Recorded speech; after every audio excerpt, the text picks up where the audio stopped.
about something called costume film, which is where a pioneer of filmmaking called Ernst Lubitsch, he started to use very theatrical and concepts, and he used classical literature to inspire his costume films. And it was about establishing conventional narratives. So beginning, middle, end, 3-act structure, equilibrium, disruption, new equilibrium. It started to shape what we would consider traditional film form in terms of narrative. And then we have another movement went off in the other direction that started to explore film as art. You know, film as a visual means to express emotions. And what we've got now is German Expressionism kind of sits in the middle. It was a artistic part of the artistic movement of German Expressionism, and also it wanted to tell us a story. So we take the want to tell a story from conventional cinematic narratives, but we take some of the expressionist visuals as well, and they meet in the middle, and we have German Expressionism. Okay. I'm going to show you a little trailer here for a film that you might recognize, Nosferatu. Just play in the little box.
Nosferatu.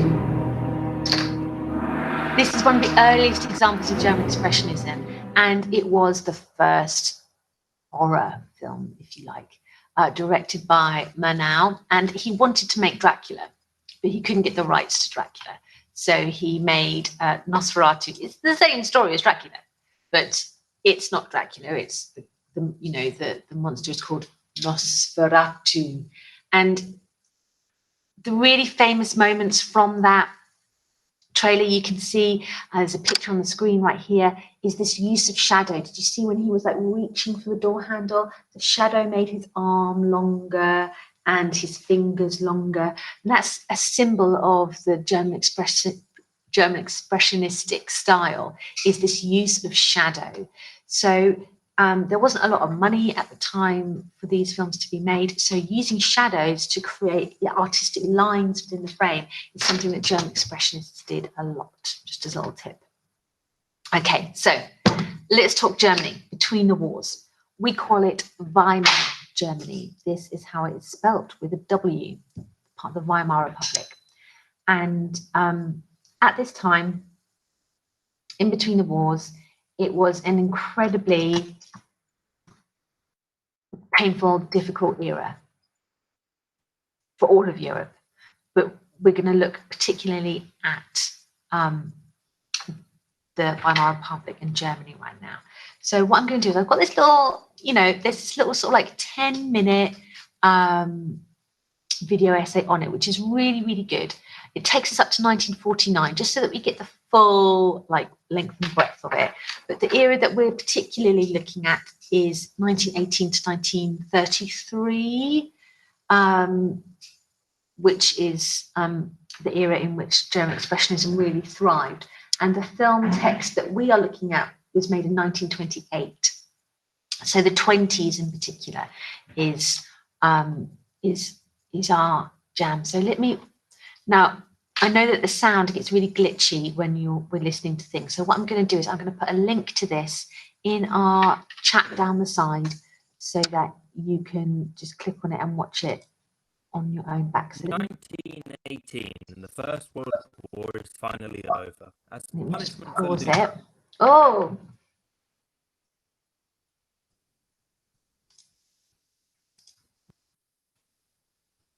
let me just get the link. 1918. There we go. And I'm just going to put it in the chat down the side. It's about 10 minutes long. There we go. So I'm going to give you 10 minutes to watch, and then when you watched it, you don't have to leave the meets, but you can turn your cameras off. Once you've watched it, come back in, and can you please just put a little hi, I'm back in the chat so that I know that everybody's coming back in.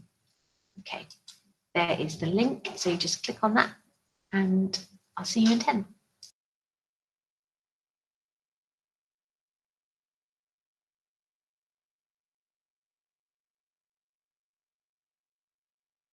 "1918, and the First World War is finally over. As punishment for losing, Germany's two wartime allies, the Austro-Hungarian and Ottoman empires, were carved up shortly afterwards. The pressures of defeat plunged Germany into chaos, and as a result, the Kaiser abdicated. Revolution and counter-revolution were the order of the day, and in the small town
19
Jane, you're so right. The context is a little year 11.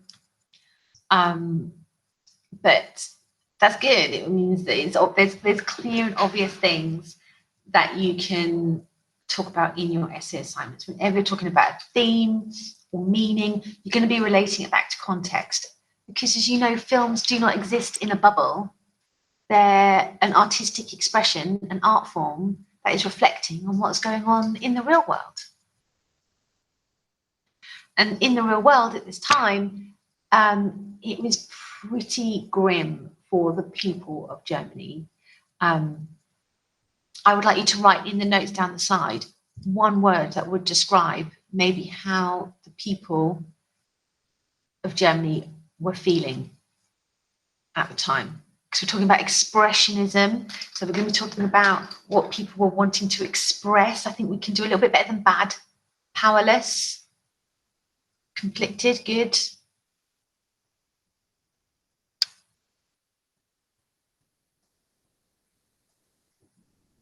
Okay, so we're going to be talking about the feelings of characters in the film. So we want to link that back to context. So I've got like a few of you there. Come on, this is one for everybody. I want a word that you think would describe how the people would be feeling.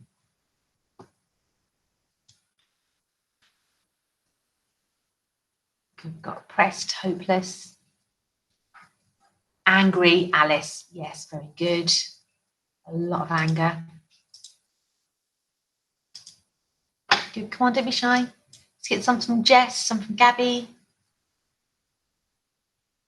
Betrayed, angry. Very good. Very good. Targeted. Yes. More. Marcus, one from you. Irritated. Yes. Irritated. Yeah. And last one, Dylan, have you got one?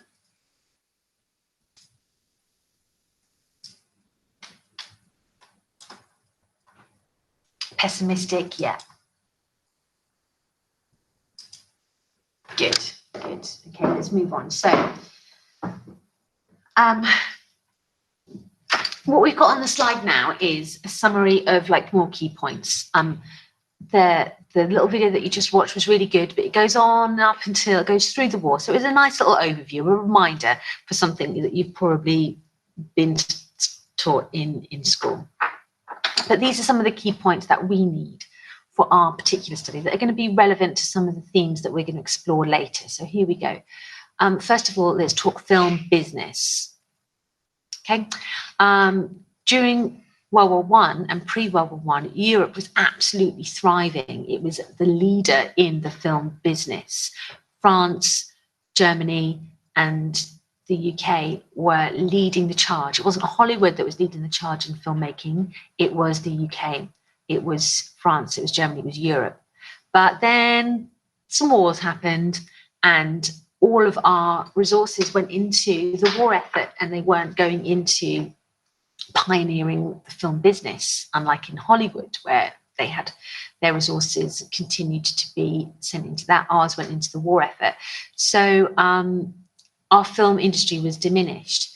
In Germany, however, there were some positives in terms of the film industry through the war. During World War I, the film business was nationalized and it was called UFA, in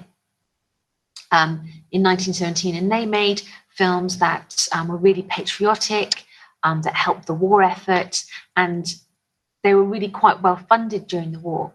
And so that meant that the infrastructure there for film business was still in existence in the Weimar Republic, which is why our German Expressionist movement could thrive. After World War I, as part of the Dawes Plan, and obviously part of like the Versailles Treaty, is that the products in Germany, some were embargoed, and that included films. But what Dawes brought in was a partnership with MGM and Paramount, which means that during this period in Weimar Germany, there were a lot of American films starting to come in. Okay, so the influence of Hollywood, this is where it started to get its global reach. And so some of the codes conventions that we see in Hollywood films started to go into this German style of filmmaking. So there's a couple of things for us to think about in terms of the filmmaking business, the Doors plan in particular.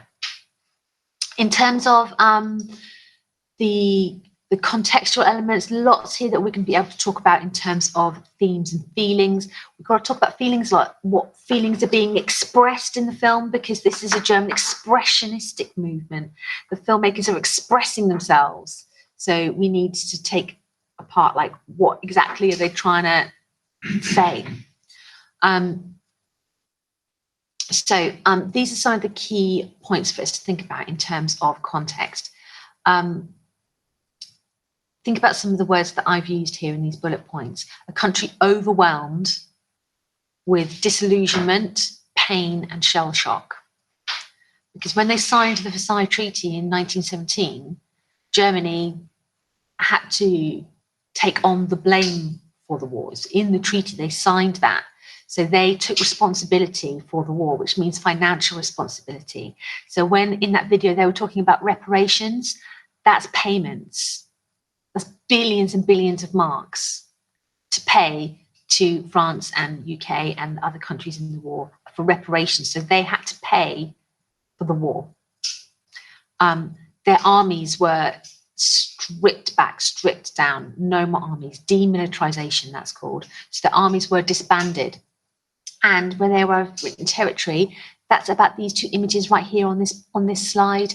We can see what Germany looked like in 1914 and what Germany looked like later in 23. And that video is really good at explaining all the different uprisings, rebellions, changes in borders. And you can see, can't you, like that where it says they lost territory, that means they lost land. They physically lost land. And that means losing money. That means losing people. That means losing culture.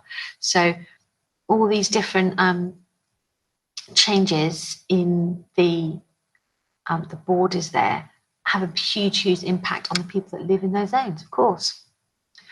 Soldiers felt betrayed by their government. So that we got themes of betrayal and mistrust in the films that we're going to watch. Films that we're going to watch are going to be quite dark and sinister. And that is a replication of how people felt.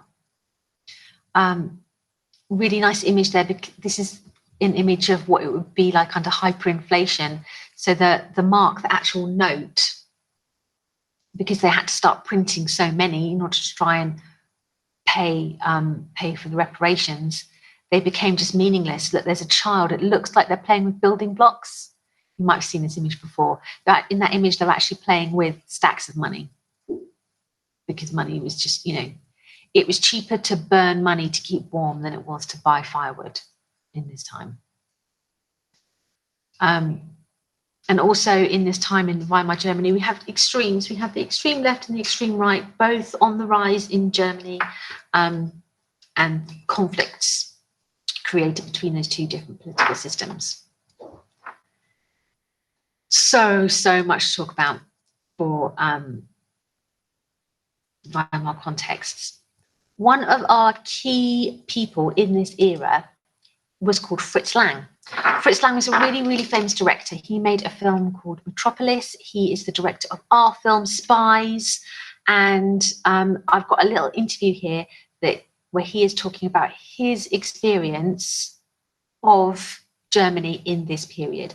Fritz Lang, like lots and lots of German filmmakers, fled Germany during the Weimar period. As the Nazis got on the rise, what they did is that they suppressed people's art. So you've got the rise of Nazi Germany means the suppression of people, ideas and beliefs. And then when those people are suppressed, they want to express themselves. They want to express their art, German Expressionism. But also for some filmmakers, Germany became quite dangerous, like Fritz Lang, and he decided to leave Germany pretty quickly. And this is a section of a really brilliant interview with him, where he's talking about the day that he decided that he had to leave Germany and flee. I hope, it's subtitled. So what I'm going to do is I'm going to play it through this channel.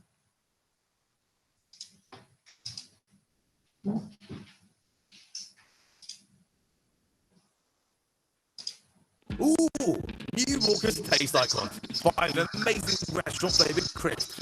Each bag comes with a free meal offer.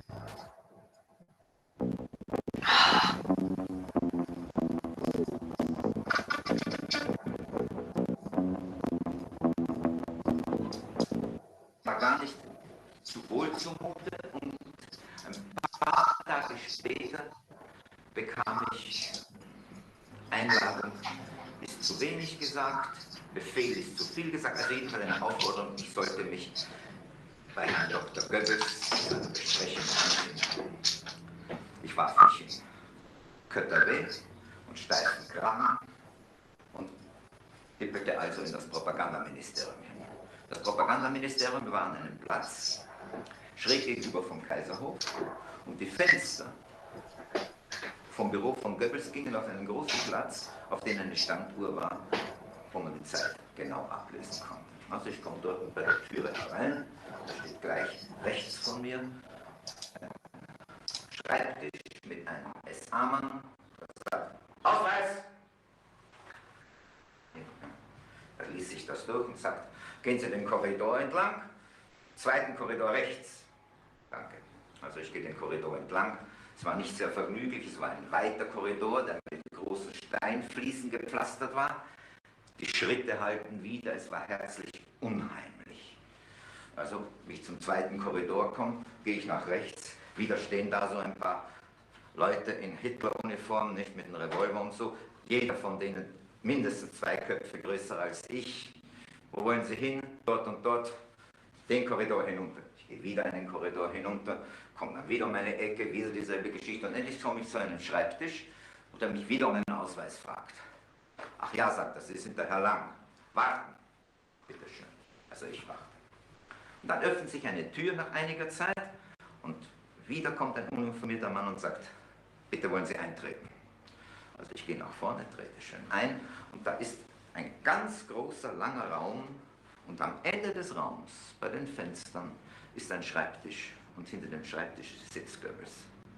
Und Goebbels kommt mir entgegen, er ist unerhört liebenswürdig und sagt, bitte Herr Lang, setzen Sie sich doch nieder. Ich setze mich nieder und ich hatte natürlich die Hoffnung, ich würde erreichen, dass das Testament des Dr. Mabuse doch aufgeführt werden konnte in Deutschland. Goebbels fing aber gar nicht davon zu sprechen an, sondern er erzählte mir, was Hitler und Goebbels eigentlich mit mir vorhaben. Und das war Folgendes. Er bot mir also gewissermaßen und de facto die Führerschaft des deutschen Films an. Er fing aber folgendermaßen an. Der Führer und ich haben ihre Filme Nibelungen und Metropolis gesehen und der Führer hat gesagt, das ist der Mann, der uns den nationalsozialistischen Film schenken würde. Mir war schon vorher nicht sehr angenehm zumute, aber jetzt fingen die ersten Angstschweißtropfen so langsam so das Rückgrat da hinunter zu rollen. Und ich sagte, ich bin sehr geehrt, Herr Minister. Was hätte ich denn sonst sagen sollen? Nicht? Ich hätte doch nicht sagen können, ich werde mir das überlegen oder sonst etwas. Und dann fing er wieder weiter zu sprechen an. Und er sagte also, was er vorhätte mit Schauspielern und mit Schauspielerinnen und was für Filme gemacht werden müssten. Und dann kam er wiederum zu sprechen auf meine Tätigkeit und wie ich also alle diese Filme im Sinne der Nazis inszenieren sollte. Und dann sagte er doch etwas vom Testament des Dr. Mabuse. Er bewegte aber nie die berühmten Schlagworte. Darüber ging er hinüber. Er sagte nur, das Ende ist etwas, was ich gar nicht mag. Das Ende müsste man ändern. Dieser Mann darf nicht wahnsinnig werden, sondern er muss von der Volkswut getötet werden. Jawohl, Herr Minister, das sehe ich auch vollkommen ein. In der Zwischenzeit habe ich immer auf diese Uhr geschielt durch das Fenster, weil ich mir dachte, alles, was du machen kannst, ist abhauen. Denn was sollte ich in Deutschland machen? Ich wusste ja so, es geht mir an den Kragen, wenn ich hier bleibe mit meinem Mund. Na. Kurz und gut, ich schaute auf die Uhr und der Zeiger ging vorwärts und Goebbels redete und ich schielte auf die Uhr und plötzlich war es zu spät, auf die Bank zu gehen, mir mein Geld abzuholen. Nun, dann wurde ich verabschiedet. Ich sagte dem Minister, wie sehr ich mich geehrt fühlte, nahm mir ein Auto. Ich war nass am ganzen Körper vor Angst. fuhr nach Hause, sagte mein Diener, soll mir einen Koffer packen, ich möchte so auf eine Woche, 2 nach Paris. Am selben Abend verließ ich Deutschland und kam nie wieder.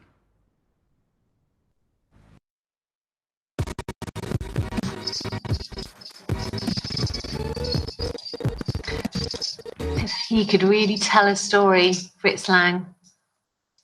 I love that when he's telling that story, he starts with describing like the whole room, like what it was like to walk into that room where like Goebbels was trying to recruit him to become like head of filmmaking for Germany. And he was just looking at the clock, waiting for the moment that he could leave. What an amazing story. That man is our director. He is our key aesthetic role model for Spies. We're going to look at a few examples of his work and a really amazing career. He ended up in Hollywood making some really famous Hollywood films in the end. But we don't get to look at that bit of his career, but we'll maybe sneak it in. I have a task for you guys. So we spent the first hour now, I suppose, of the lesson thinking about Weimar Germany.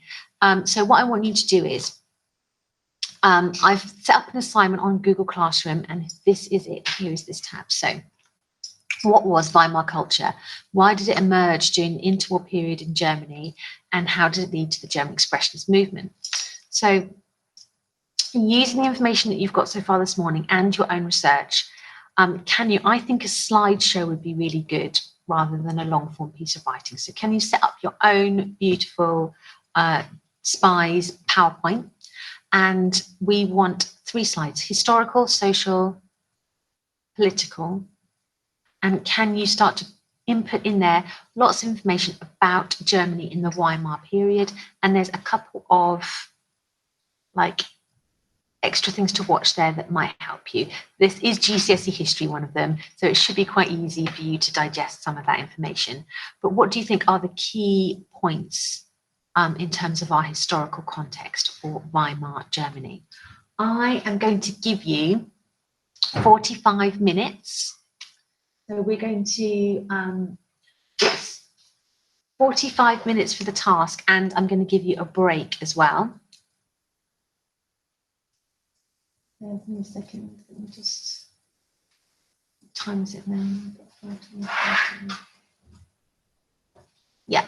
So you've got 45 minutes to do some research, look over those documentaries. If you just type in German Expressionism, Weimar Germany into Google, you're going to get so much information. So you're going to have to filter that out. Read, watch some documentaries, filter out the surplus information, maybe get some quotes from some key people, and pop it into a PowerPoint for you. You're going to be adding to this PowerPoint as we go along. So it's going to be like your revision PowerPoint place where you're going to be keeping your major notes. So it's 9:40 now. 45 minutes for the task, and then I want you to give yourself a break in that time. So we're going to resume, we're going to come back into here at 10:40. Okay, coming back in here at 10:40, and you're going to have submitted that task on Google Classroom. Okay, so it's around about 3 slides with historical, social, political. That's my guidelines, but you can change those titles if you like. Okay. Don't leave the meet, keep yourself tuned in. And actually, no, yeah, you can leave the meet. Sorry, I didn't mean to say that. You can leave the meet. We are starting again at 10:40. I'm going to leave the meet open at my end so that you can drop back in to ask me questions as and when you need to. But make sure you complete this task and you give yourself a little 15-minute break in the mix. When we come back, we're going to be looking at art. We're going to be looking at paintings, we're going to be looking at artists, we're going to be looking at German Expressionist art, and then we're going to add to the work that you've just done with a little slide all about art in that particular historical period. Okay. Izzy, I just need to chat to you and check in with you for a second, but everyone else, you can leave the meet. Izzy, I'm going to have 1 minute and then I'm going to come back to you. Okay. 10:40 is when everyone's coming back.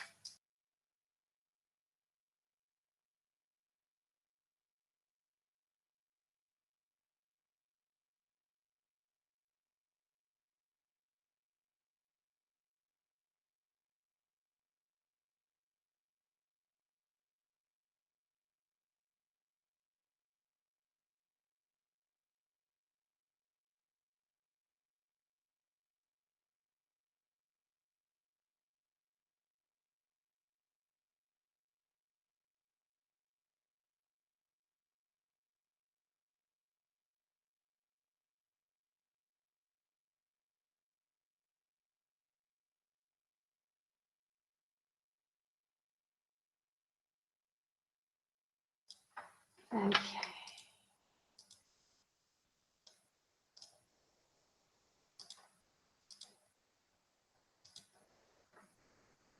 Hello, Izzy, can you hear me? Mm. Hello, do you want to camera? Oh, hello, how are you? I'm decent. I have no makeup on, but decent nonetheless. Oh, I'm just turning the volume down because you're crazy loud in my ears. Ooh. Oopsie. That's better, that's better. And you can hear me okay? Yeah. So I was a bit, I don't think I quite got all that I need to know from, I've seen the email from Mum and then you replied to me. But why don't you tell me what happened in your own words? Oh, hang on, hold up. Let me just stop recording. Didn't need that.